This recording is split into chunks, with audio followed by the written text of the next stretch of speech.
The process for today is we'll draw for the order of the questions. Questions for each candidate to answer 2 minutes each. Bell will sound when 30 seconds to go. Then we'll have questions from the floor. State your name and organisation. Questions can be specific to the candidate or all 5. However, please keep them short so we can get through them.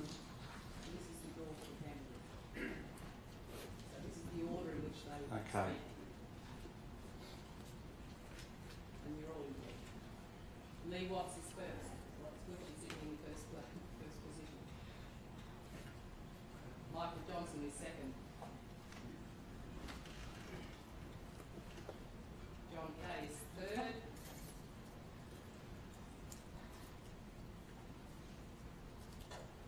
And Martin Rush is fourth. And that would make Richard Stretton fifth. Can somebody write that down? It'd probably be easier if you sat in. Sorry to change around.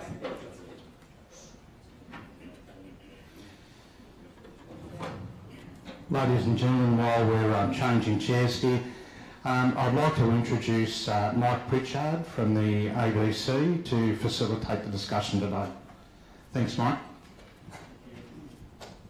Thank you. Thank you for the invitation. I can say that our candidates are well disciplined in the format. They've had many of these, probably going back into all the previous elections over the last 10-15 years. There hasn't been as many Meet the Candidates as we've had this year, and that says something. I'd like to introduce our candidates. On my left, Lee Watts, from an independent candidate, Michael Johnsen, National Party, John Kaye, Greens Party, Martin Rush, Labor Party, and Richard Stretton from the Christian Democrat Party. Lady and gentlemen, your first question. What is your outlook for the local Singleton economy in the next 12 to 18 months? And what kind of support do you offer to our local business community during this period of downturn? Lee.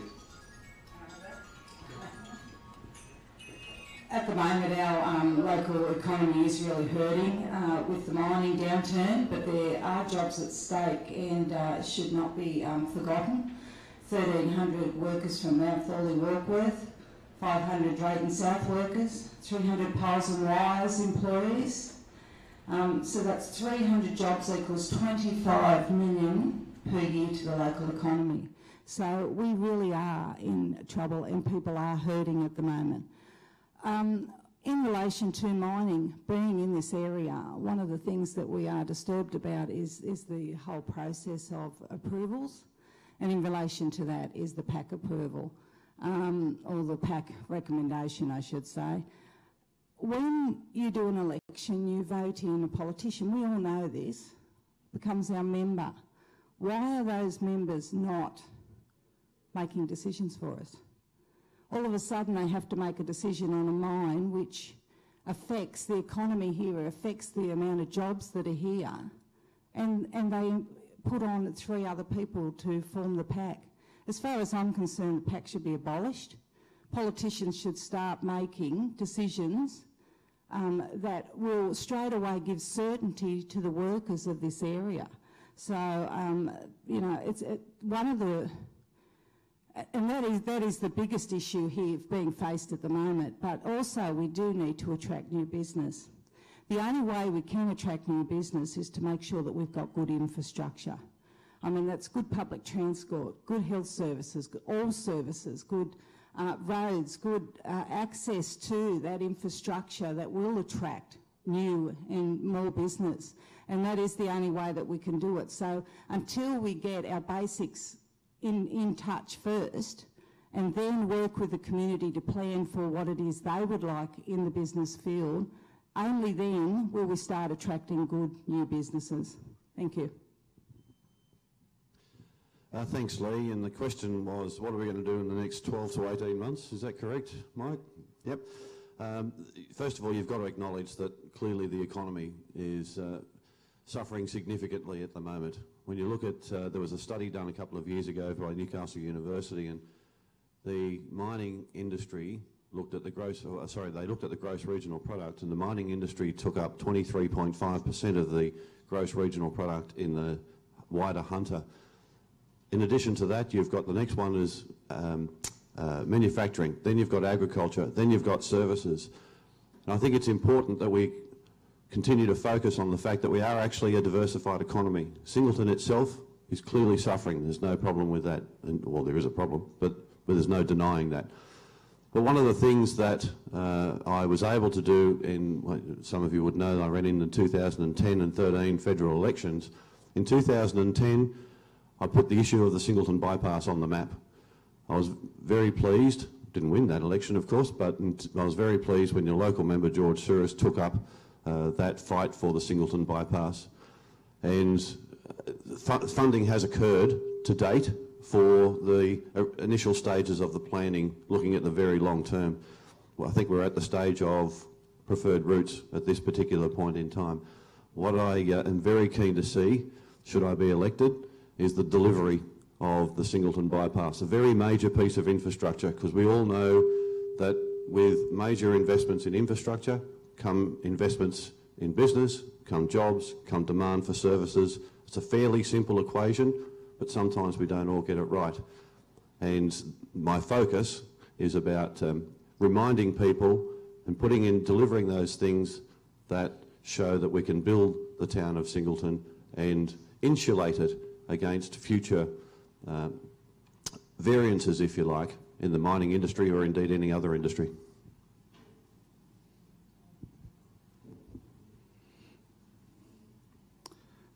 Thanks. My name's John Kaye. I'm the candidate for the Greens. The background of the economy at the moment is seeing the investment as a percentage of GDP in coal or minerals exploration dropping from a high number of about 6%, probably going back to its long-term average of about 1 to 2%, which means while there might be projects on the ground, finding investment for those projects is going to be quite a demanding task, and we're seeing that already. The Singleton economy, the Muswellbrook economy are very dependent on the coal industry. So as the boom has finished, contractors have been laid off, mining companies with a falling price of coal are looking at efficiencies, and most of those efficiencies will be found in jobs, as in a reduction of jobs, and I can't see that situation is going to improve in the near future, and certainly not in the next 18 months. The Hunter Valley Research Foundation, or the Hunter Research Foundation, has for quite a while been saying you need to diversify your economy, and I would say that is a really important point for both Singleton and Muswellbrook, that there needs to be some investment in diversification, and that means government funds, instead of royalties going to Sydney, may need to be reinvested in rural areas so that we can actually make some progress on diversifying our economy and also attracting new industries. To support that, we need a strong education system. We don't know what sort of industries we can actually attract, but we need to have an education system that is ready to train people up in that area. Oh, I've got a red light. That went quick. Anyway, that's how I would see how things are at the moment. Thank you. I share the questioner's view. I think there'll be some supply overhang in the thermal coal market for at least the next 18 months, the time of the questioner's question. The front and centre for us is productivity in the coal industry, and I know that's front and centre in the coal industry too. That we must ensure that coal producers here move to the lowest quartile in terms of their cost profile as against other producers globally, and that means helping them transition to that point. It means investing in productivity, winning infrastructure critically. The other side of the ledger, so that's very important, but the other side of the ledger is in building resilience and diversity into our economy. And that means investing in things like education. So for us, education is critically important, and particularly the TAFE here in Singleton. Rather than privatise the TAFE, Labor wants to invest in it, and we've set aside $1.3 billion to invest in TAFE. In Muswellbrook, I've been privileged to lead a council which has invested $12 million in TAFE, in a residential student college and in a town TAFE University campus. We need a similar such model here in Singleton. That will build productivity, that will build diversity, and critically for small business, it'll ensure that you have the youth coming through, staying in this town, but trained for the skills that you need. So for us, health, education, investing in those sectors, aged care, and of course productivity in the coal industry. That's what will give us the best shot in the arm in terms of the Singleton economy going forward. Thank you. Good morning. I think you'll all agree that Singleton is in the position it is, and particularly Singleton within the electorate, due to our over-dependence on coal. Coal has been a great input into the local economy, and CDP does support the continuation of mining in general, but this area has gone a little bit too far and too deeply in that road that we end up in the position now that we have a coal downturn and almost everything falls over.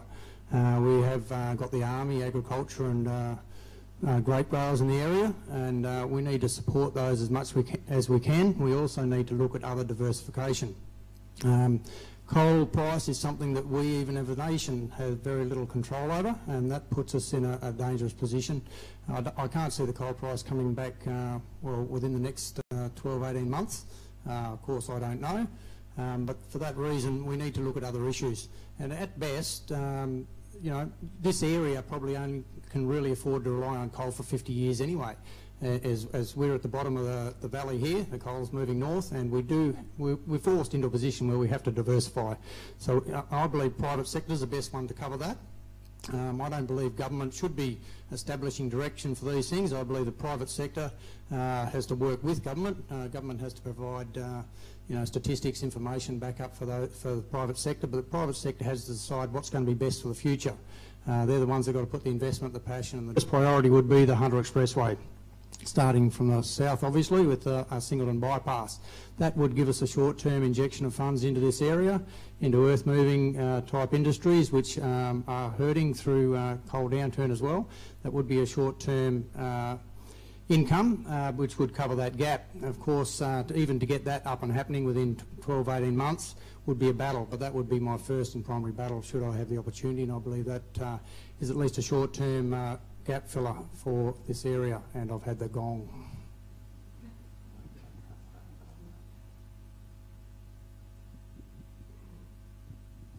Thank you. The next question. The Singleton Business Chamber has advocated hard for prompt NBN rollout in Singleton to help support local businesses and ensure they are able to increase their capacity.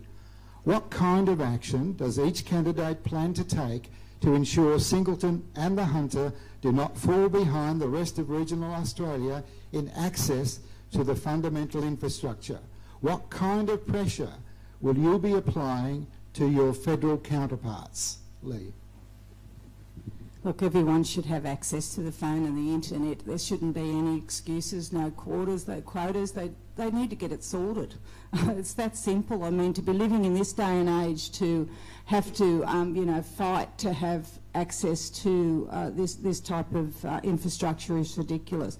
Could you imagine if this happened in the city? It just wouldn't. Landlines. So there's no excuse not to have mobile phone coverage. We could certainly get more of these towers up and have access for everybody. Basic infrastructure is the only way, and I said that in the last question, is to attract new businesses. So we need to make sure that our infrastructure is up to scratch. But it's not just telecommunications, it's public transports, it's hospitals, it's, you know, it's bridges, it's, you know, all those type of things. In regards to ambulances, they're now talking about fire brigades responding to ambulance calls. So they're always making an excuse for something else. So to improve those things, as I said, I think we need to have more phone towers. And if you think that privatisation will bring about good phone coverage, wait for the poles and wires to go and you will see that that's not going to happen. We all agree that we need to have more mobile towers and better internet services. The question was, what are we going to do about it? One of the things that I'd like to be able to do, should I be elected, is go to the party room and fight for a model that is very similar, in fact, what they actually do in West Australia, the Nationals actually do in West Australia as part of their Resources for Regions program, or Royalties for Regions, they call it over there. The Nationals in WA took the view that we don't care who's responsible for telecommunications. If the feds aren't doing it, the state needs to step in. Now, that's something that I think is an absolutely fantastic idea. We're all sick and tired of different levels of government blaming each other and everything else that goes with it. And that's something that I think that we could actually fight for within the party room in the Nationals and within government, should we get the opportunity to be able to be re-elected across New South Wales. Being able to, for the states, if they have to take the cudgel, take up the cudgels, work with the feds, work with the telecommunications companies. Let's leverage off each other. If it means lowering the cost per or from each source of income so that we can get more towers up, then let's do it. I don't want to sit back here and start this and continue on this blame game that just keeps happening and has happened for decades. I want to actually get in and do something about it. The Greens are very much in favour of the NBN rollout being accelerated, and also of the model that takes fibre to the premises. So we're not in favour of the last mile being copper as well. Telstra at the moment is selling off their copper network very fast because they don't see much value in it anymore. With good internet services, you also get the opportunity of extended mobile coverage as well, and that's very important for the smaller country towns that surround us. But it's not only a problem in smaller country towns. For instance, the Muswellbrook industrial area has very poor internet access, to the point where some companies have actually put in their own fibre cable so that they can actually get a decent internet speed. So it's very variable around the valley. So the Greens are very much in favour of accelerating the rollout and putting the pressure on government in that area. Thank you. Thank you. Labor is most certainly interested in this infrastructure. This is modern 21st century infrastructure, and this is exactly the infrastructure that we need to build resilience and diversify our economy. Of course, if this infrastructure were in place, it would actually relieve impacts on other forms of infrastructure, particularly roads, and increase the consumptive life of those roads by ensuring that people didn't even have to make as many trips, because they could conference, or they could shop, or they could do whatever it is that they need to do. So it is critical infrastructure for us. In terms of what I would do, this might be an issue on which the Nats and Labor have some commonality. We too think Resources for Regions is the appropriate fund. The difference, perhaps, we would only fund the amount necessary to bring forward the rollout in Muswellbrook and Singleton. So for us, it's about Singleton at the moment, as you may know, is 2019. Muswellbrook not yet allocated a date for rollout, meaning that Muswellbrook becomes the only town of its size between Newcastle and the Queensland border not to have a designated rollout. Singleton very late in the piece, I think the last or the second last year. Let's bring that forward. It is critical. No more is it critical than now. So let's get that rolled out. In terms of Muswellbrook, Council actually offered to the NBN code to bridge the gap, to bring it forward for our industrial estate, which has horrendous problems. I've no doubt those same problems exist here in the Singleton industrial estate. It is important that that be brought forward. Resources for Regions is the appropriate funding source. A joint application from the two chambers, the two councils and the state candidate, I think would go a long way. Right, infrastructure. I doubt that any candidate's going to say, no, we don't need infrastructure, unless, of course, they don't want to get elected. Yeah. But anyway, we all need infrastructure. The problem is, of course, money. Infrastructure follows the population. If we try and get the money to fund infrastructure where there isn't a population, it's probably not going to work. The fact is we have to get population back into the regional areas. I believe the key factor there is decentralisation. For the last 50 years this country has worked hammer and tong, irrelevant of who's the executive government of the day, has been going flat out on centralisation, pulling all their major centres into the cities and major areas. We have to do the opposite. The government can force population move through that. They can put government offices. Any government office that doesn't require over-the-counter service, which is the vast majority of them, should be placed in regional Australia, and the population will follow. The exact opposite of what's been happening. Why have our country kids gone to the cities for uni, and they end up getting married, and many of them stay there and don't come home. The government can force the opposite direction simply by putting government industries into the regional areas. And then, yeah, once you get the population, guess what? Infrastructure in all those other areas will follow. The trouble is, with business, you do have to have internet. That is a critical requirement of any purchase prices are lower, and these days with freight, if you've got an effective freight service and internet service, you can operate more effectively from a regional area than you can from the city area. So the government needs to be responsible for maintaining a excellent standard of internet. At the moment we don't necessarily have that, and the argument's been going and coming for some time of just what is the best option for internet, or at least what is the best financially viable option. I would certainly look to get the best option that we can within what we can afford. Should also remember, one covers all these infrastructure issues, that we are effectively broke as a nation, so it's going to be hard to get either way.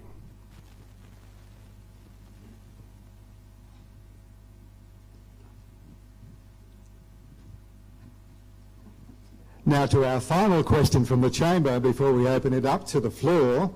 And in part, I think some of our candidates may have answered this question, but they can elaborate on it. Singleton miners generate a substantial share of royalties for the New South Wales government. That contribution has finally been recognised with the return of royalty investment back into our area for important infrastructure via the Resource for Regions program. But many feel that is not enough. How would you increase that share to ensure the program continues? How true. We do generate huge amounts of income, but not enough is coming back. We certainly don't get enough back. And look, if elected, I will be representing to all the ministers to make sure that we get our fair share here on behalf, because of the output that actually comes out of here, it needs to come back on a much greater scale. And the only way we can do that is to continue to make representation, continue to show the output from this area, because the output that's actually coming out from here in dollars should be coming back and being put back into this area for infrastructure. I must say I'm very proud to be part of a team that actually designed and implemented the Resources for Regions, and the amount of money that was promised going into the 2011 election was $160 million to be delivered in the first 4 years of government. Of course, it's almost there. It's only 18 days off the first 4 years of government. And by the time it all comes through, I think we've seen about $220 million come as a result of Drayson and Muswellbrook local government areas alone. And there's about, I think in the Upper Hunter electorate, something like $110 to $120 million in Resources for Regions programs. By anyone's measure, that has been a huge success from the current member and George Souris and the government. What I'd like to see is, first of all, we need to make sure that that particular program continues, and obviously we'd like to see it bolstered. But let's not forget, let's not get hung up on what a particular bucket of money is called. My view is, I don't care if it's Resources for Regions, I don't care if it's a Hunter Infrastructure Investment Fund, I don't care what it's called. What we want is good levels of investment in infrastructure and services here in Singleton, indeed the Upper Hunter.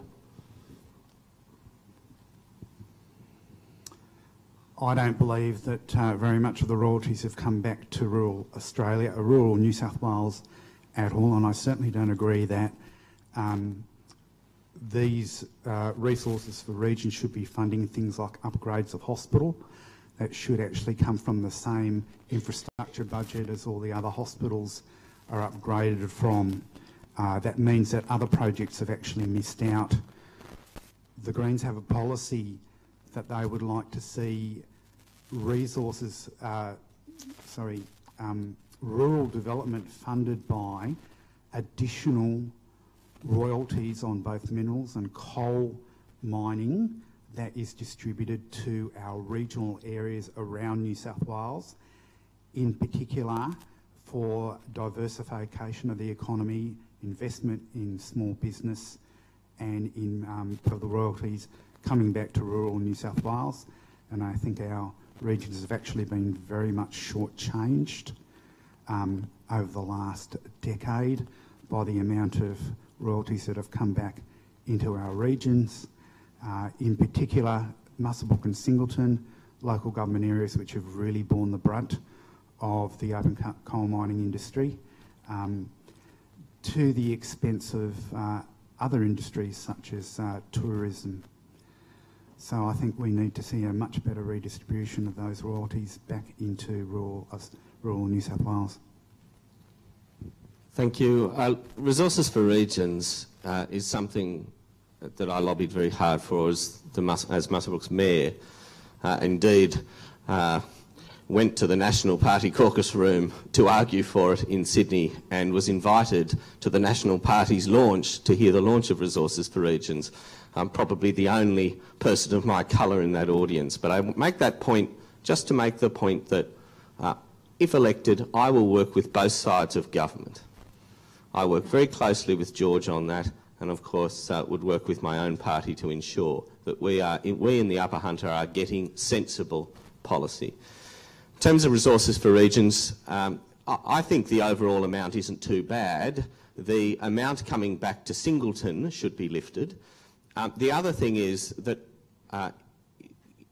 hospitals like Mudgee get $60 million from recurrent health capital spending.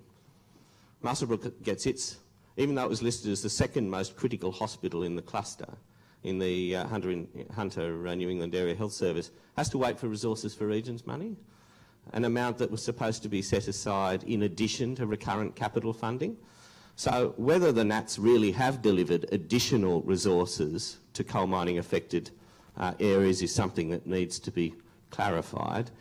Certainly, it is our view that Resources for Regions money should be spent in addition to recurrent health funding. Virtually every rural hospital has had recurrent health capital funding other than the Upper Hunter electorate, and that's gone on for some considerable period of time. So probably not more, but it needs to be more intelligently, more sensibly, more responsibly allocated here in the Upper Hunter to projects that are in addition, so that it fills its purpose to diversify and build resilience in our economy and to build productivity in the coal industry. Yes, I do acknowledge that the Nationals have done well with the Resources for Region program. It's a little bit early days yet as to see just how effective it'll be. It takes a fair while for the money to come through those channels, but it is happening. Whether that's the best system, I'm not too sure, but I'm willing to support any system that sees a return for the efforts of a local area, any local business, return to the people that do the work. That's the basis of a capitalist system. If you do the work and do the effort and come up with the rewards, you should take at least a share of those rewards. We currently have a royalty system, which I believe is based on per tonnage. Whether that would be more effectively some sort of tax that cashes in on a dollar value return on that, would follow downturns like it is now and also follow the upturns when they occur. Which one's going to work best, I'm not too sure, but we have got something in place that seems to be working to some degree, and I'll support whatever's going to return the best returns to the region.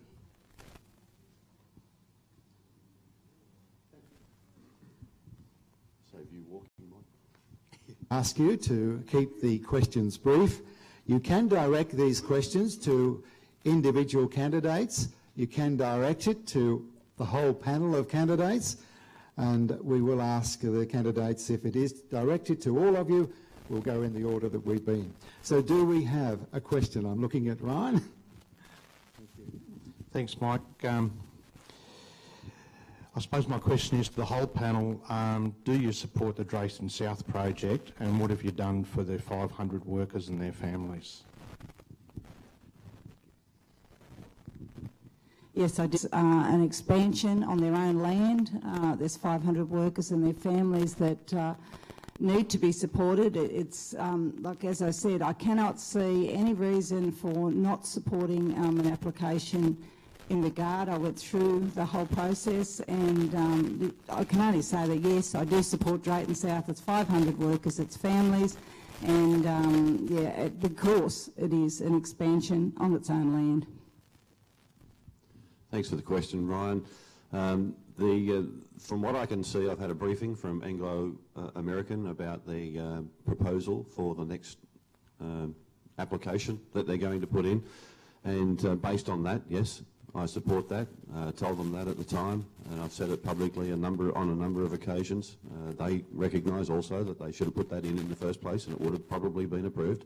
We wouldn't have had to go through all the community angst. What have I done? Well, what I don't do is grandstand.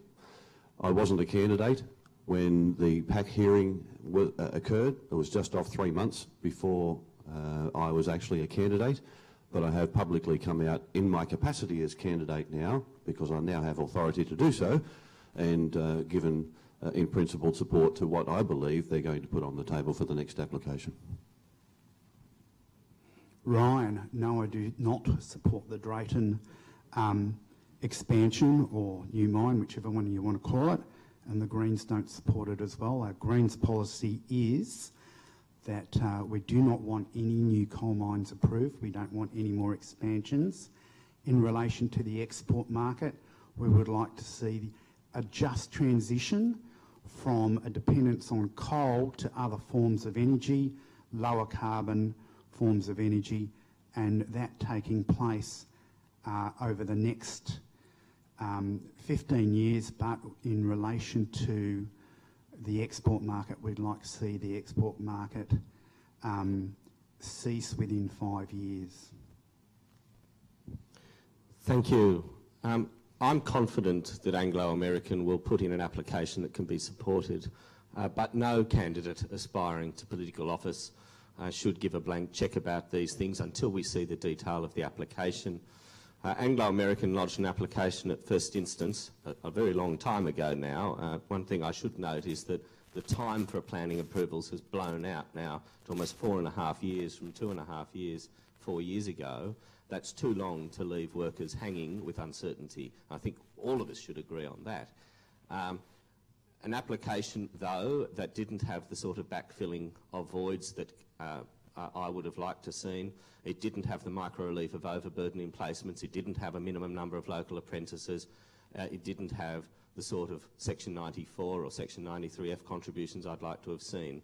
The council I'm privileged to lead, negotiated those matters with Anglo American and indeed with the Department of Planning, and we were very comfortable in the end that this was a best practice mine. Indeed, some of the final shaping of the landform void was, I think, the best practice in New South Wales, and they should be congratulated and credited for that. It really was a movement in best practice. We were surprised by the decision. They've now lodged a new application. We know that it's 15 years. We know that it's brought it even further back behind the natural ridge that extends on the eastern side of the Golden Highway. So, look, I'm confident, very confident, that it'll be able to be supported. I think what we will see is a best practice mine, and what we do need to see is clearer guidelines about how these early mine plans should be put together in terms of the EIS. We need to have more clarity on the approval timeframes, and certainly they need to be brought in. And more of the decision making made earlier. One of the best ways, of course, we can help the Singleton economy is to build certainty for the coal industry. It was capital investment that was the biggest stimulus to the Singleton economy, and getting that capital investment back requires capital certainty, and that's critical. So I hope that's answered the question. Right, Drayton South. The Christian Democratic Party has a policy on coal mining that we do not oppose coal mining or any mining for that matter, but we do have a very strong environmental policy. We do not believe we should cash in on short-term gain for long-term pain, which we have gone down that road a little bit too easily in the past. That is changing, and yeah, we need to keep that going. So our position with Drayton coal is, if we can get the coal without, well, firstly disturbing prime agricultural land or doing any adverse environmental impacts, we should do it. Drayton coal is a bit of a grey area. I'm not going to say I do support it or don't support it, in that I have had a meeting with Anglo American, and it comes down to the value of the land and the impact on it. It seems at this stage that particular area is somewhat marginal land, in which case we would probably allow it in the longer term. But yeah, I certainly wouldn't be fixed in that position at this stage. The other environmental impact of mining that rarely seems to get talked about is groundwater disturbance. I've worked in mines for some time. In fact, my primary role was keeping water away from drag lines, so I know how much water goes into those pits and then gets pumped out into areas that it never used to be. But that we've already done the damage in the Hunter here, so it's too late to worry about our groundwater. There's that many holes around the place, you're wasting your time trying to save a little bit on the edges. So yeah, in regard to groundwater, we would to some degree disregard that due to the damage already being done. But our position is it will probably go ahead, but I certainly wouldn't guarantee it. But yeah, looking at the statistics that I have at the moment, that's how it would be. I did tell them I'd have to go out and have a look at the land myself. I'm also a pilot, and I told them I'd be doing a bit of low flying over there shortly, so keep their eyes open. But yeah, that's what it would come down to for us as a party.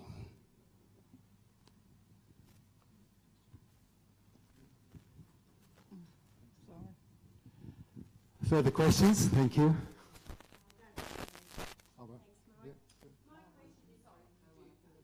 Oh, sorry. Sorry, Jim. Thank you. My question is to all of the candidates. Do you support the area upon which the proposed new Maitland Hospital will be built, an area nearer the expressway to cater for the Upper Hunter residents as well? Thank you.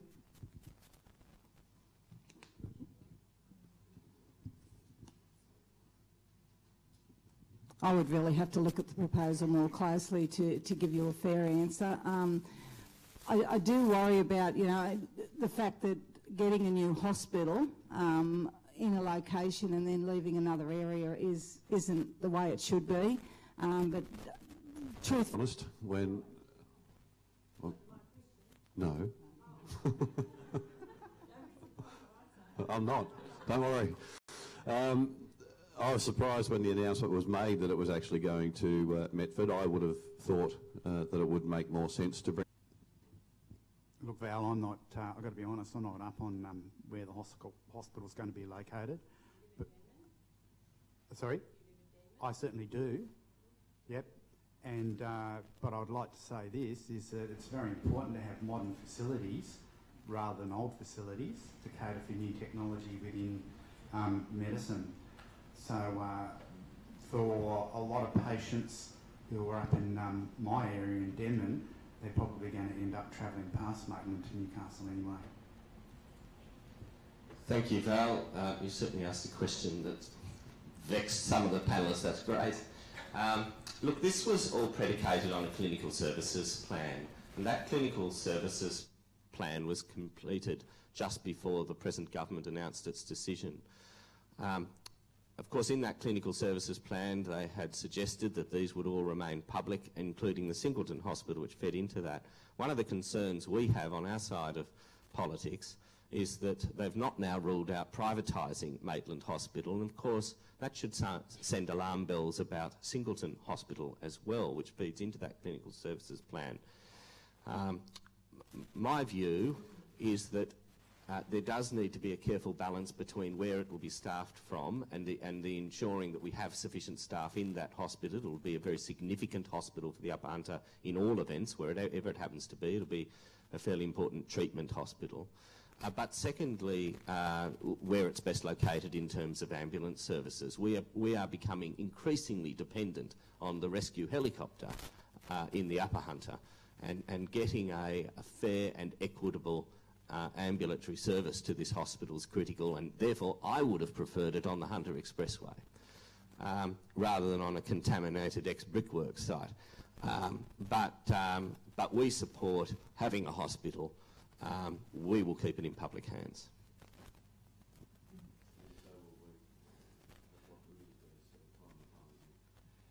That's a very good question. We've talked about hospitals a few times in this, in different forums around the area, but that question's never come up. So yeah, I'm glad you have, and it's raised an issue for me in that I must admit I haven't actually looked at it. I do know there's a new hospital planned for Maitland.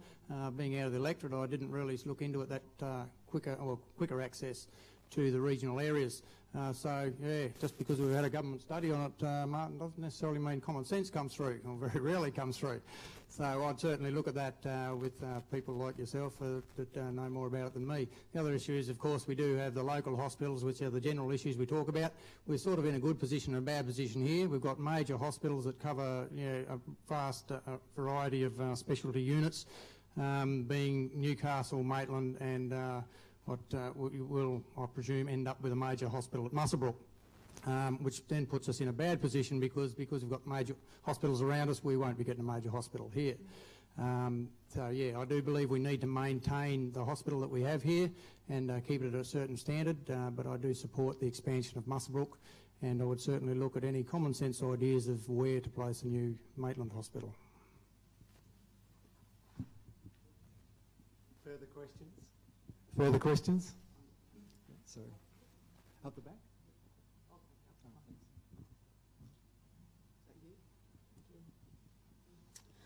Yeah, Ruth Rogers, a community member plus a Singleton councillor. My issue is on mental health.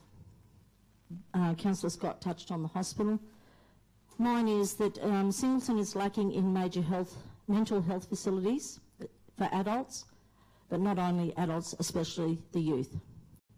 With 80 positions in mental health cut between Newcastle and the Taree area, if you are elected, what or how would you do to address this increasing issue within our area?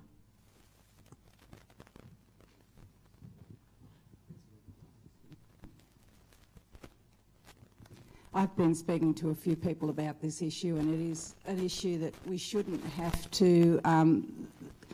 people are struggling enough, families are struggling enough without having to have someone, and especially an adolescent, and I'll pull up this story because going back and forward to John Hunter, which is our closest base, is just ridiculous. We have to try to bring these services back to the community.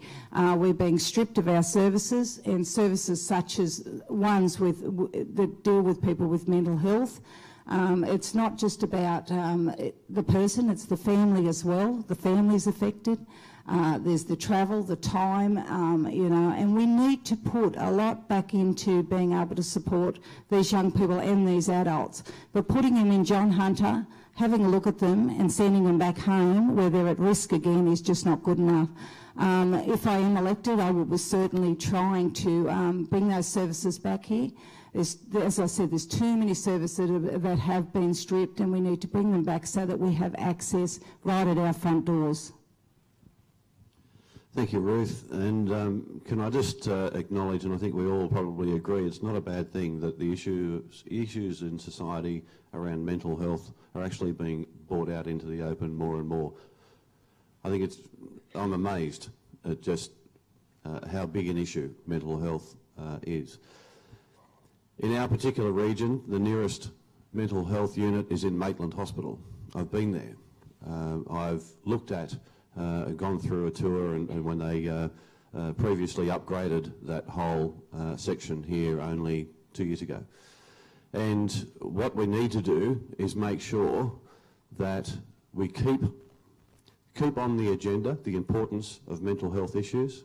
We need to make sure that we have as much pressure put on all state and federal levels of government to be able to ensure that we can get the best quality care as close to home as possible. I have a very good friend who has worked was working in the Maitland unit. I've got a client who recently spent an unfortunate amount of time there, and he experienced his own issues that created a situation where he had to go and spend some time in the Maitland unit. And let me tell you, he can't speak highly enough of it. He's a terrific bloke who is a hard worker, and he has come across a wide range of situations himself and didn't realise that he needed the care. But he got the care. He got it in Maitland, didn't get it in where he lived, but he got it in Maitland, wasn't very far away. And what we need to do, again, is keep putting the pressure on to try and deliver the services to people like this fellow as close to home as possible. Ruth, thanks for your question there. I'd say a question that, for example, could be phrased in a different way. If you're a young person who has, say, a problem with depression and you need to go to, say, a service like Headspace in Maitland, but you live up in Denman, how do you actually get there? And that, you know, it's quite a long way to travel, and there's bugger all public transport to get you there. So the Greens are very have a policy of increasing funding for public mental health services, increasing resources for community-based public services that provide early intervention programs for mental health patients. And the other thing is that we see that people who are drug and alcohol dependent should be primarily regarded as clients of the health system rather than the criminal justice system. So we would like to see a lot more services put on the ground in regional areas. Thank you. I'm absolutely delighted this question's been raised. It's one of the most important issues, in my view, in New South Wales, and it's brave to mention it because it doesn't get the airtime it should. And part of the reason is because people are concerned about the financial way in which mental health might be dealt with. But if I can use this opportunity to say this, if there is an overhaul of mental health in New South Wales, it will be costless. And the reason for that is because we already spend enormous amounts dealing with the consequences of not dealing with mental health. 40% of the people in our prison system have mental health issues. People independence, as much independence as possible, whilst being respectful of their care. Of course, people in the prison system are not being appropriately treated with respect to the illness that they have.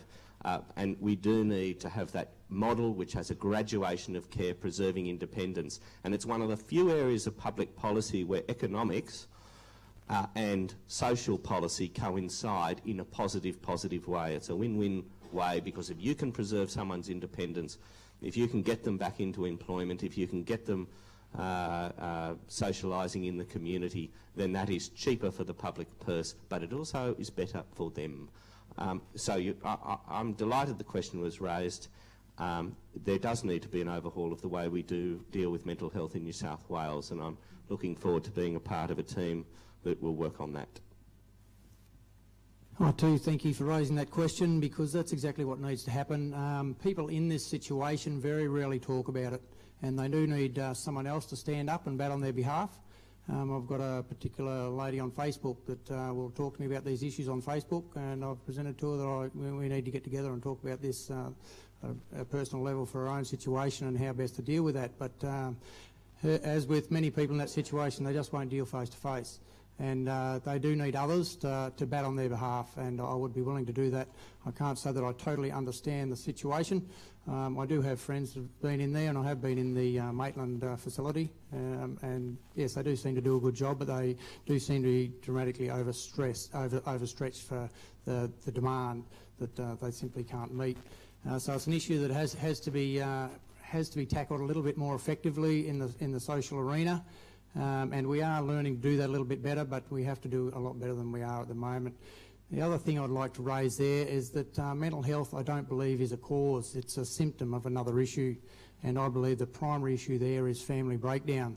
One of our primary party pillars is family, protection of the family.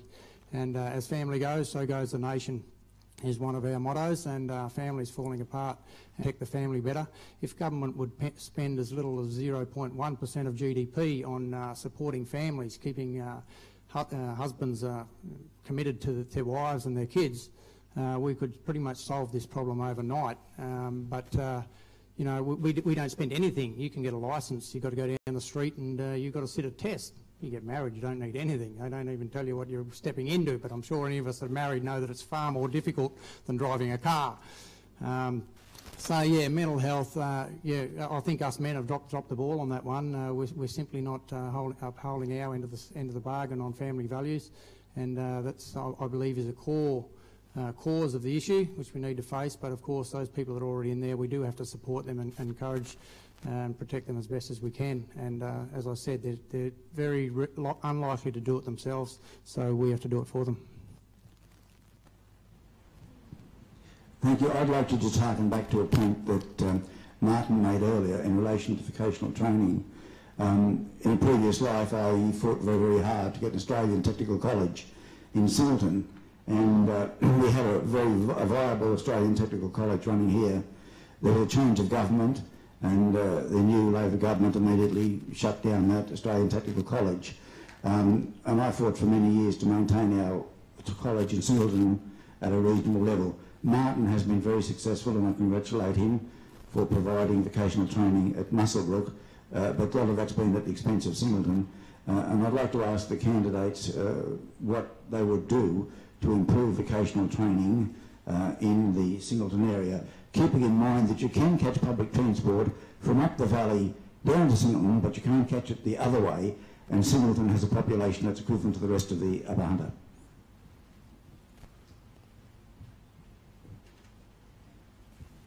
Education is very, very important at all levels. Not everybody is equipped to go to university, and to be able to go to TAFE is sometimes a better option.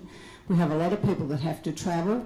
From where I am, I'm actually in Scone, so we have to travel further afield to be able to do that. So if the courses were not in Muswellbrook but were in Singleton, it would certainly be an option.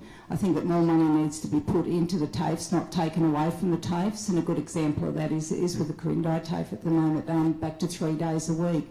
We need to encourage more people to continue on with their education, our younger people as well. I know the first course I actually did in Singleton at the TAFE here as well, many, many years ago. So it's an option for people, and I just think that more money should be filtering back into education than being taken away. Thanks for the question, Don. First of all, TAFE New South Wales currently has 80% of the contracts out there.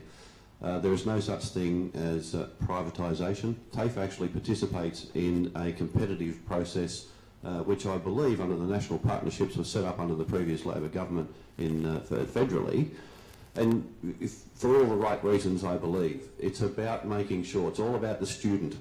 Now in New South Wales, with the changes that have occurred, it has effectively opened up 60,000 new places, but we need to get as many of these, obviously, of those places as we can here in Singleton.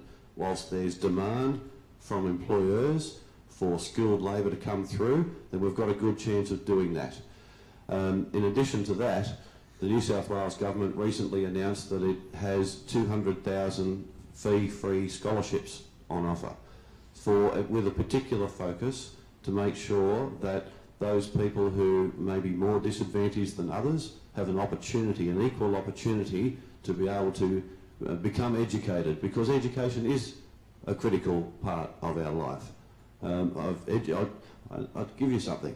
I've never actually finished school, but I've educated myself to beyond diploma level as an adult, and I can understand the importance of education. Anyway, I won't go on that part, don't need to talk about myself, but just to press home the point, I completely understand the importance of education, and opening up the education opportunities to as many people as possible is critical. And let's not forget, it's all about the student. Sorry, I didn't catch your name. Don. Okay, thanks, Don. Post-education, post-school education should be free, and students shouldn't have to enter their working life bearing a debt.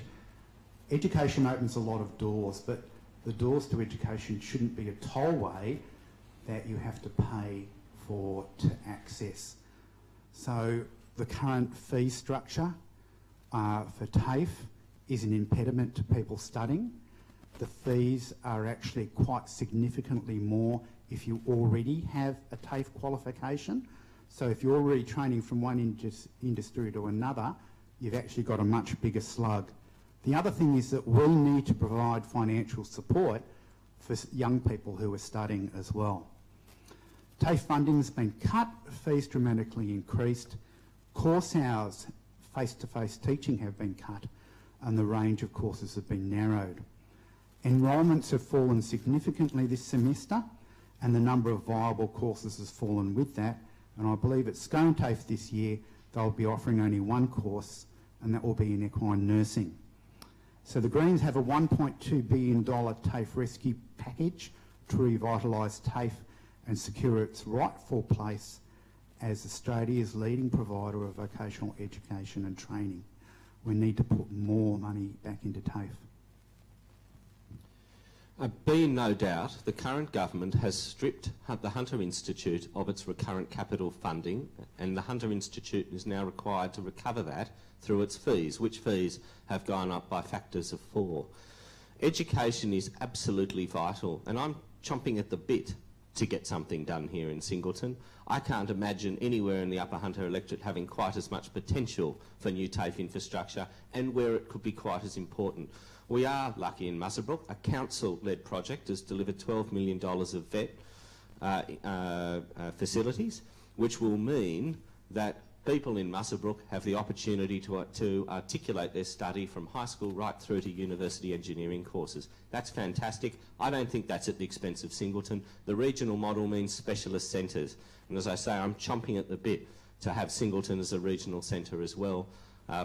Perhaps not for engineering, but perhaps for something equally important. Might be education itself, it might be aged care, it might be health. But I'm really looking forward to it.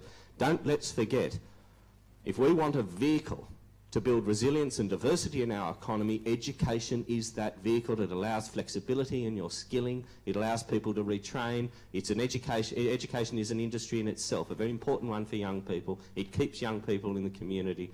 And the other thing is education, deepening education, something the Hunter Valley Research Foundation has said should be front and centre of our economic policy here in the Hunter, deepening our education. Education equals productivity, equals higher wages, which also equals higher disposable expenditure in our local economies. In a fully functioning labour market, that's how it works. Education is the key, and it's certainly front and centre of this election campaign. As Lee pointed out, the present government halving Corindi's TAFE offerings in its 4 years. We're investing $1.3 billion to build capital back into our TAFEs. A huge difference. They want to close them. We want to open new ones. Right, TAFE. I'm a product of the TAFE system. I'm a plant mechanic by trade and continue to work in that role. Unlike many people in the plant mechanic environment, generally tend to do it for 5 or 10 years and then look for an office job because it's easier. But yeah, I fully understand the requirement of the TAFE system. On that, I've talked about decentralisation before. We've currently, good luck with getting a new TAFE in Singleton, Martin, because we've just spent an awful lot of money on one at Curry.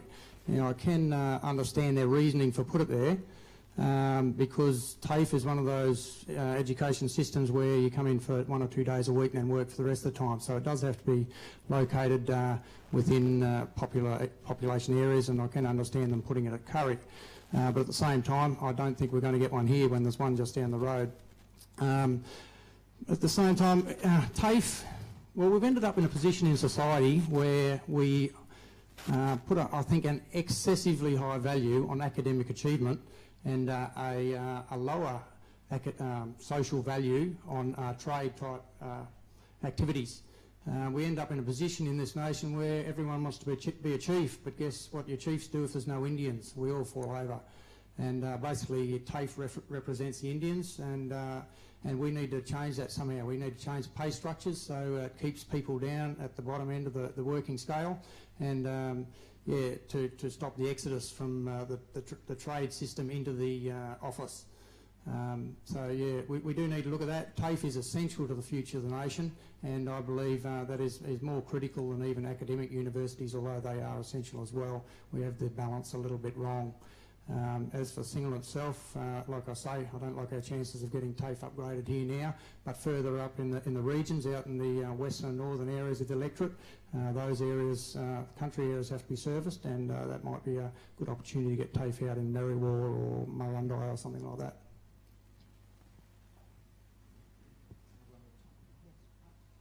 One more question? You've had one question. Oh, I've got a question. Oh, yes. There was two questions sent in to the chamber, which relates to the last question in regard to the train service here in Singleton. Do you support additional passenger rail services to Singleton, especially on weekends? And what steps will you take to implement improved passenger rail services between Singleton and Maitland? And I think I would add there, if the TAFE is going to go ahead at Muswellbrook, how are our kids going to get to these services? And you mentioned Curry, Richard. How do you get there if you don't have a licence? So if we want to get these things you know, working and our kids taking advantage of them, how are we going to get those kids there if we don't have any trains? Public transport's a huge issue where we live here in this electorate, and one of the things we do need is to increase our public transport, no matter where it is, whether it's for recreation or for educational. Our young people don't have licences usually when they first start out at TAFE, and if we haven't got the infrastructure in place, we're going to have young people that aren't going to be able to be skilled. I know a young man that's actually just started TAFE this year, and he has to go to Newcastle, he has to go stay in a motel, he has to, you know, find his way on a bus. And I mean, country kids, and, you know, it is difficult for them. So we do need to get those additional trains or additional buses so that we've got the points to go to. But I think the big thing is we need to plan. We don't need to just say we need additional trains and buses and then we haven't incorporated the TAFEs or where their children need to go, or where even young adults need to go. Because if we don't do that planning first and put that structure in place, we're going to have more buses and more trains that aren't going to be going anywhere, and that's really useless. So one of the things I would like to do is to make sure, we'll ensure that we do have those additional services, but they come about by working with the community to make sure that we have them going in the right places and at the right times. Because one of the things is, as we know with public transport, we have all these trains that can go places, but they don't actually meet up and they don't service the people that actually live here. Thanks for the question, Jill. Yes, I do support extra services.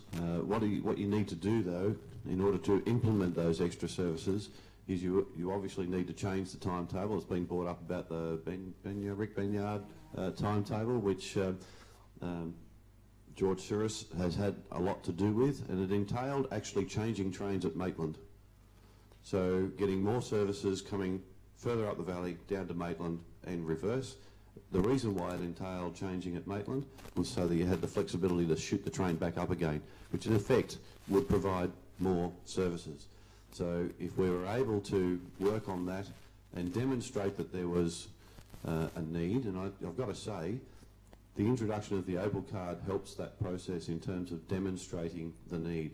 I've got an Opal card here myself, I use it, and I think, I know for a fact that there have been plenty of times for many years where people have jumped on a train, say in Scone, and gone through to wherever they're going, whether it be Maitland, Newcastle, wherever, and often there was no one there to check that they were on the train, and the numbers have been skewed. Numbers of passengers have been skewed. But if you actually go on the train, there's actually more people than you would have otherwise thought. And I think the Opal card, for example, is a great way to quantify exactly how many people use this. It's a relatively new thing, or it is a new thing here in the Upper Hunter.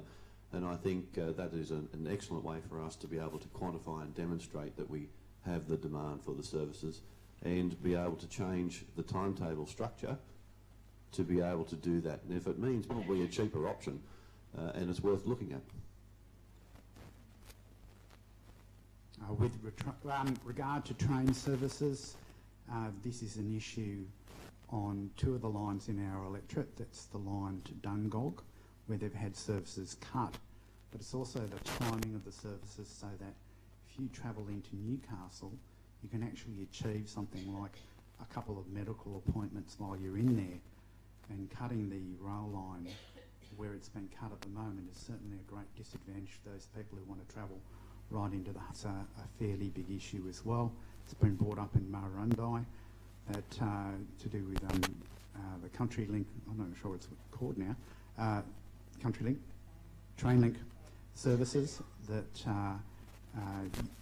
their timetable's such that you can't go down to Newcastle, get off in Newcastle, do your business and head back in the same day. So we need to look at services not only for around Singleton but also for further up the valley as well. When governments produce hunter transport plans, what they really mean is a lower hunter transport plan. And one of the problems with not having a fully encompassed transport plan is the upper hunter often gets forgotten. Of course, the truncation of the rail line means that if university students from up this end of the valley now have to go to Wickham, transfer then by bus into what will become increasingly the centre of university education in the Hunter region, because the University of Newcastle is going into the centre of Newcastle, but without any car parking and without any train stations anymore. So having a regional transport plan, a properly regional transport plan, should be our focus, which talks about the importance of linking in urban growth areas and areas where we intend to intensify urban development. The airport. It's time that the airport were finally integrated into the rest of the transport plan in some sensible way. And that, of course, also means the Hunter line. In short answer to the question, yes, I absolutely support additional passenger services right up the spine of the Hunter all the way to Murrurundi. And indeed, we now should, given that we have other regional cities like Bathurst and Goulburn connected in, why not Tamworth? Why doesn't Tamworth now form part of the City Rail network as well? All right, thank you, Rail. That's an issue that followed us around all the forums as well, Rail One, and so it should. It's a issue that is important to particularly to the underprivileged of society that don't have a car or don't have the financial means or capacity or health to get themselves around. So rail is something that government should be standing for, and public transport. And we as a party obviously are very strong in that area. Fred Nile, President of CDP, has been on the inquiry into, well actually it's finished now, Newcastle Rail Link, and we do support the line going through to Newcastle, even though it's already been closed now. We would do what we can to reopen that, and you'll probably find that's why Michael wants to finish at Maitland, because the train doesn't go through to Newcastle anymore, although it does go further than Maitland. But yeah, so we support that. But I think the major issue for this particular electorate is the actual number of rail services or passenger services. There's an awful lot of trains go through this town, but not many of them have people on them. They're nearly all coal, and that is the front line of the battle here. It comes down to money. We expect more passenger services. Well, we've got to put a coal train off that's paying millions to access that line. Put a train on that is going to return a loss.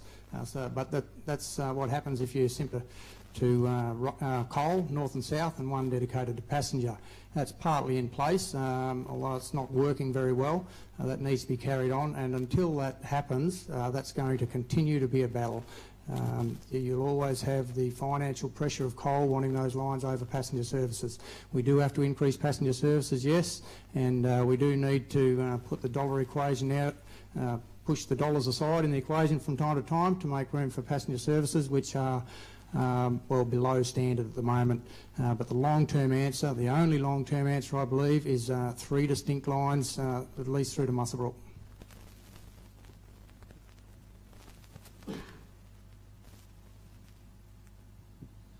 Would you like to keep going with a few more questions? Yes? Okay. Would the panel like to keep going, or do you want to walk out?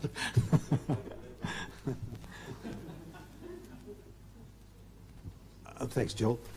Candidates, what are we going to do about these blasted bats in Burdigan Park? I mean, who is going to get rid of these for us once and forever?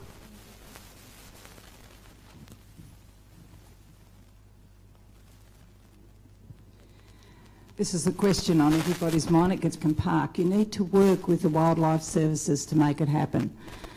And the issue with the bats, I mean, why did they appear? Work with the wildlife carers. They were bringing bats and, you know, doing all that kind of thing. That's not going to work. It hasn't worked. But I do believe that the only way that you will be able to work is to actually work with the wildlife carers who probably can work with you to come up with a plan to relocate. Thanks for the question. We need to relocate or eradicate.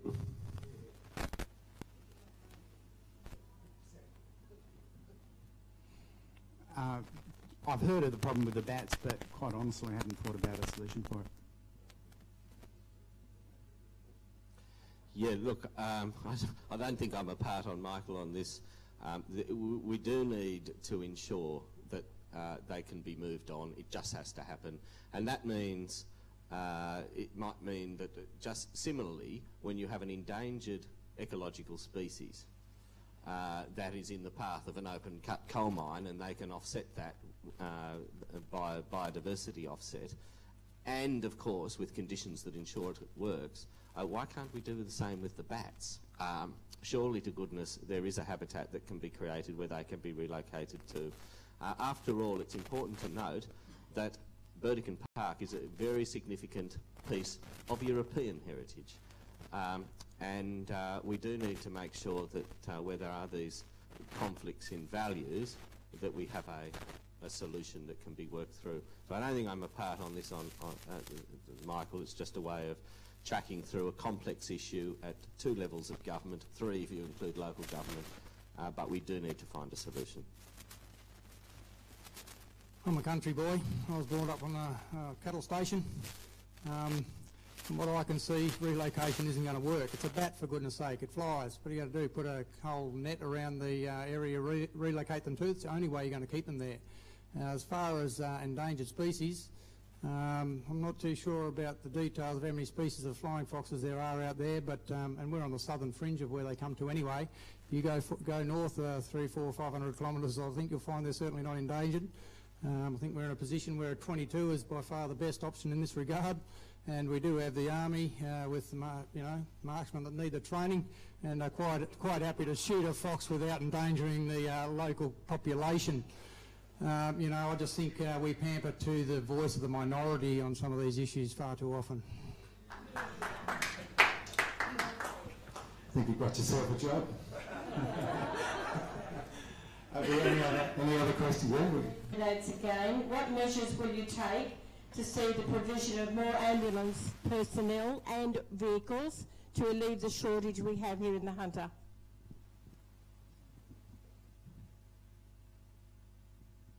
This is, totally we're working with the government to make sure that they stay either at the level they are now or to increase. What they're actually saying at the moment is fire brigades responding to ambulance calls, which is just absolutely absurd. I'll be fighting very hard to make sure that our ambulances are covered, not just as the vehicles, but also our officers, so that we have enough to cover those and be able to access emergencies. Thanks for the question, Val. We need to obviously make sure that we've got adequate levels of ambulance service here in Singleton, indeed right around the Upper Hunter. Part of it is a significant issue around the management of how you actually allocate and where you allocate resources within that particular area under that particular structure, like the police force do, for example. They have their commands and they need to be able to make sure that they create flexibility. What will I do about it? Well, I'll have to work with the local authority, should I get the opportunity to do so, to make sure that the structure, well, it's always good to be able to get more people, that's good, okay, so we'll take that as a given, but the structure of the management of the rosters and things like that need to be able to work for our community and not against it, as sometimes some people see it happen. Thanks, Val, for that question. One of the issues is not only the number of ambulances that we have, but when they actually go out, the number of staff that are in them, because it's very important that they are staffed by 2 people, not just 1. And so we've seen an erosion of staffing of ambulance with ambulances only going out with one one person with one ambulance officer in them. So there is a need for more funding and better rostering of ambulance services in the Hunter. And when you're in a country town that's 30 minutes away or 20 minutes away from your nearest ambulance, I think it's pretty important that you there is the number of ambulances is available to respond. The key performance target for measuring the success or otherwise of the ambulance service is response times, not dollars. And the response times in the Upper Hunter, in my view, are inadequate and grossly inadequate compared to urban areas. We have ambulances coming from Muswellbrook to Scone when there are shift shortages there, Muswellbrook down to Singleton when there are shift shortages there. The test is the response time, and that needs to improve. Very often we have one ambulance scheduled on Muswellbrook, and if it gets called to Denman, then the response time in Muswellbrook, that type occurring, it's not good enough. We need to restore, put back the shifts that we have, the permanent staff on those shifts that we had prior to the last election. Yeah, ambulances, it's division of health, and the same problem goes right across health, financial provision of services. It comes down to the bottom line that it's very hard to get money these days because there's not much out there, or at least if it is, it's in the wrong areas. But as far as Singleton itself goes, it's one of those areas where health is, it's never going to be good enough in that we always want top-line health. At least at Singleton we do have an ambulance centre here, and our services are relatively good compared to those out in the regional areas of the electorate. They're the ones that really suffer on this one, and that's where our passion needs to be, or my passion would be. They've got to get an ambulance from Singleton or Muswellbrook, and sometimes that can be a long time. It does come down to resources at the end of the day, and that then comes back to, well, we have to somehow make the money that comes out of the electorate through what we talked about before, resources for regions or some government area. We have to force more money back into this electorate, and it has to be available to whatever area of society needs that the most, not be locked into one particular area that can do well while the others suffer. But here, health is a big issue, and I think it's the second biggest expense of the nation, and we all want more, and we should all have more. We simply have to be wiser about how we spend it, and well, as far as I'm concerned, I'll just have to fight harder for it if that should be my role.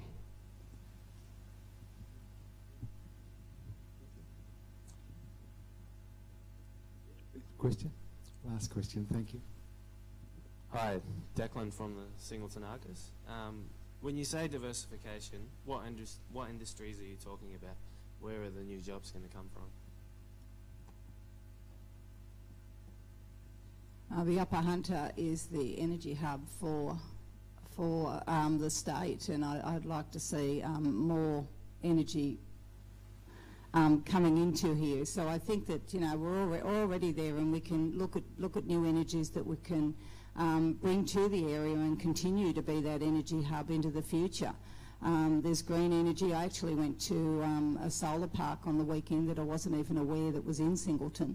I don't know if a lot of people know it's here, and yeah, so it was a bit of an eye-opener, and I think that by bringing in these new energies, we will be able to create new employment as well. But we can, we can do it with coal-fired as well as green energy. We've got quite the power stations, we've got coal mines, and we've got the green energy as well, and I think that will entice new employment opportunities.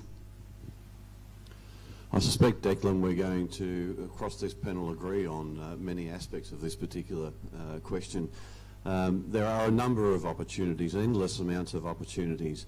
The education sector, the energy sector, the tourism sector, the agriculture sector. Intensive agriculture, for example, is an opportunity that can be played out with the fact that we've got an abundance of natural resources, and I'm not just talking about coal here, I'm talking about the fact that we essentially throughout the valley an agricultural based area. If you look at the land mass, significantly obviously the level of income that is generated is the highest throughout the mining industry, but if you look at the land mass, we have huge potential in agriculture and all forms of agriculture. Intensive agriculture, I think, and when we look at the mining industry, if we looked at some sort of level of parallel planning, not just post-planning, but parallel planning, what can we do through the process of mining to create opportunities to be able to build that ability to diversify whilst the process of mining was to occur? I think that there's enormous opportunities there. In manufacturing, there's all sorts of things that we can do, and I don't think any of us is necessarily going to disagree on the broad subjects, but the opportunities, I must say, are endless. Good question, Declan. I don't think we know what industries we can attract here yet, but one of the things we need to do is have a strong education system so that we can support new industries and provide people who have been trained adequately for those industries. Most likely they're rural-based industries, but there isn't a reason why we can't have technological-based industries here. Industries such as renewable energy, because we have infrastructure here, and within the mining industry we have people with particular skills that would transfer across to renewable energy, not only small-scale renewable energy, but large-scale renewable energy. I was reading recently about a call centre that was being basically going from Australia to overseas. So why can't we provide, for instance, in a rural area, a call centre? Sorry? Yeah.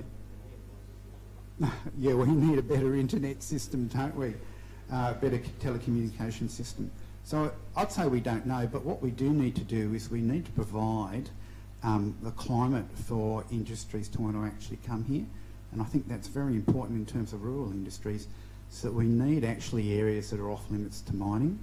And it's well understood, not only the actual existing areas under agriculture, but whole areas that people can come in and invest with the certainty that they're not going to be trumped by a mine later on. Hi, thank you. Good question. I just want to predicate everything by just noting this. We need a highly productive coal industry for a long time to come in order to effectively make a transition without compromising jobs. And I want to make sure that I make that statement very clearly. Coal mining generates an enormous amount of wealth. One of the things I want to see is that that wealth helps build resilience and diversity in our economy. What will take the place of coal very long term? Well, first of all, peripheral and other types of coal jobs will be a transition in itself. We have some great complex manufacturing innovators here in the Upper Hunter. Austin producing a great truck body tray which reduces the amount of dust during the hauling process, which they will ultimately export into other states, into other parts of the Hunter, and indeed overseas. We will see more of that complex manufacturing as capital ramps up elsewhere. It's not the sort of coal mining that we've been as dependent on here, but it is a form of transition. Nothing, though, will take the place of coal mining. It will be everyone else expanding. That means complex manufacturing in our industrial estates. It means intensive agriculture of the sort that the Federal Shadow Ag Minister, the member for Hunter, Joel Fitzgibbon, has been talking about. That high value-added product into Southeast Asia is extremely important. It is the high value-added agriculture that keeps wages high and, of course, keeps that discretionary expenditure into our towns. Intensive agriculture and high value ag is extremely important. Tourism, and particularly ecotourism. Education, which I came to earlier, is increasingly going to be an industry here. Aged care is another that the Hunter Valley Research Foundation has particularly talked of here in the Upper Hunter, and we're seeing a lot of movement in that space at the moment in Muswellbrook, in Denman and in Scone. Look, it'll be more than one industry, there'll be a number of them, and I'm really relishing the challenge to be able to support that. Thank you. Good question. There's two different components to that question, I believe. We currently have industries in this area, primarily serving the mining industry, heavy manufacturing and fabrication primarily. Those industries don't necessarily have to work for the mining sector.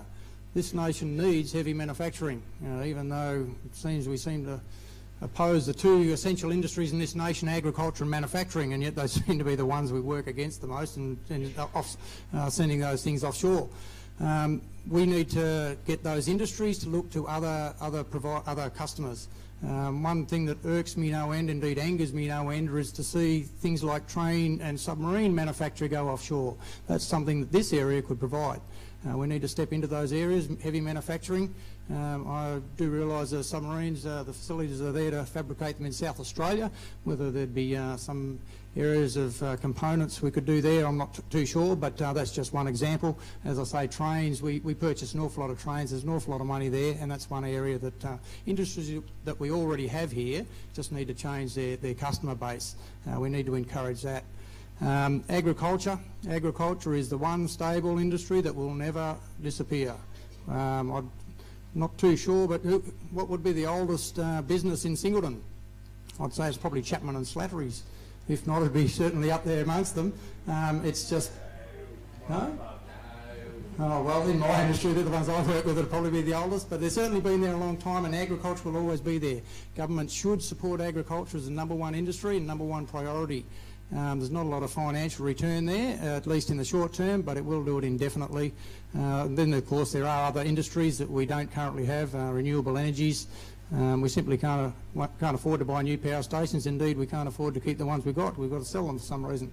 So at least renewable high-tech industries is financed by the private sector. That's something that we do need to look at. And it's private industry that needs to come up with these ideas, and government simply needs to help them in that direction. But that's government needs to support private industry on what that direction should be. Thank you, Richard. Thank you to you for your attendance and the questions. And to our panel, Lee Watts, Independent. We've also got Michael Johnsen from the Nationals, Greens candidate John Kaye, Labor Party candidate Martin Rush, and Richard Stretton from the Christian Democrat Party. Please thank them, ladies and gentlemen.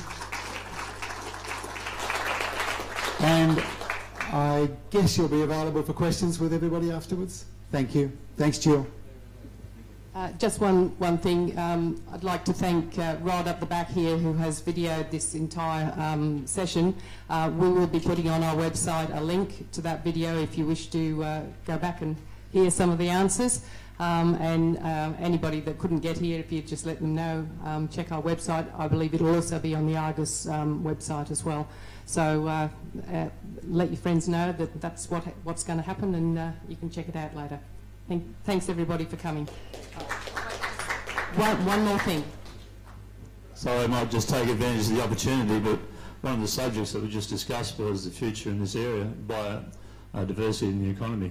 We do have a session coming up as part of the Hunter Coal Festival, and it's going to be a Q&A, 2 hours. It's at the back end of the environmental conference, which will be at the Diggers Club, Thursday the 26th. This is a subject we want to get out there. We want to start talking about it. We want to start moving that direction. So all of you, if you can turn up and have some input, it would be much appreciated. Thank you.